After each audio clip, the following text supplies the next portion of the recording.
Kairali news big exclusive. ഹരിയാനയിൽ സീറ്റിന് കോഴ പരാതിയിൽ കൊടിക്കുന്നിൽ സുരേഷ് എംപിയുടെ വാട്സപ്പ് ചാറ്റുകൾ കൈരളി ന്യൂസിന്.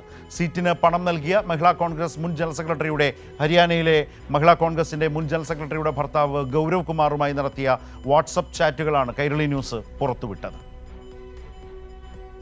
ഹരിയാന തെരഞ്ഞെടുപ്പിൽ സീറ്റ് വാഗ്ദാനം ചെയ്തായിരുന്നു ഹരിയാനയിലെ മഹിളാ കോൺഗ്രസ് മുൻ ജനറൽ സെക്രട്ടറിയുടെ ഭർത്താവിൽ നിന്നും KC വേണുഗോപാൽ, കൊടിക്കുന്നിൽ സുരേഷ്, പ്രിയങ്ക ഗാന്ധി എന്നിവർ 7 കോടി രൂപ വാങ്ങിയെന്നാണ് പരാതി.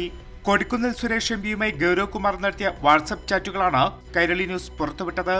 പണം അക്കൗണ്ടിൽ ലഭിച്ചില്ലെന്നും ആദ്യം നൽകിയ പണം ഒരു അക്കൗണ്ടിൽ ലഭിച്ചെന്നും കൊടിക്കുന്നിൽ സുരേഷ് എംപിയുടെ മെസ്സേജുകളാണ് കൈരളി ന്യൂസ് പുറത്തുവിട്ടത്. കഴിഞ്ഞ ദിവസം നൽകിയ അക്കൗണ്ട് നമ്പറിൽ പണം എത്തിയിട്ടില്ലെന്നും കൊടിക്കുന്നിൽ സുരേഷിന്റെ മെസ്സേജുണ്ട്. SBI പാർലമെന്റ് ബ്രാഞ്ചിന്റെ വിവരങ്ങളും കൊടിക്കുന്നിൽ സുരേഷ് എംപി പങ്കുവച്ചിട്ടുണ്ട്. പണം തിരികെ ആവശ്യപ്പെട്ടപ്പോൾ അക്കൗണ്ട് നമ്പർ ചോദിച്ച് കൊടിക്കുന്നിൽ സുരേഷ് തിരികെ മെസ്സേജ് അയച്ചു. നേരിട്ട് വന്ന് തന്നെ കാണാനും ഗൗരവ് കുമാറിനോട് കൊടിക്കുന്നിൽ സുരേഷ് ആവശ്യപ്പെട്ടു. പരാതിക്കാരനായ ഗൗരവ് കുമാർ പറയുന്നത് കൊടിക്കുന്നിൽ സുരേഷ് എംപി 15 ലക്ഷം രൂപ തിരികെ നൽകിയെന്നും ഇനി 1 കോടി 5 ലക്ഷം രൂപ തിരികെ ലഭിക്കാനുണ്ടെന്നുമാണ്. KC വേണുഗോപാൽ 75 ലക്ഷവും KC വേണുഗോപാലിന്റെ PA അനസലി 10 ലക്ഷവും തിരികെ നൽകാനുണ്ടെന്നുമാണ് ഗൗരവ് കുമാറിന്റെ പരാതിയിൽ പറയുന്നത്.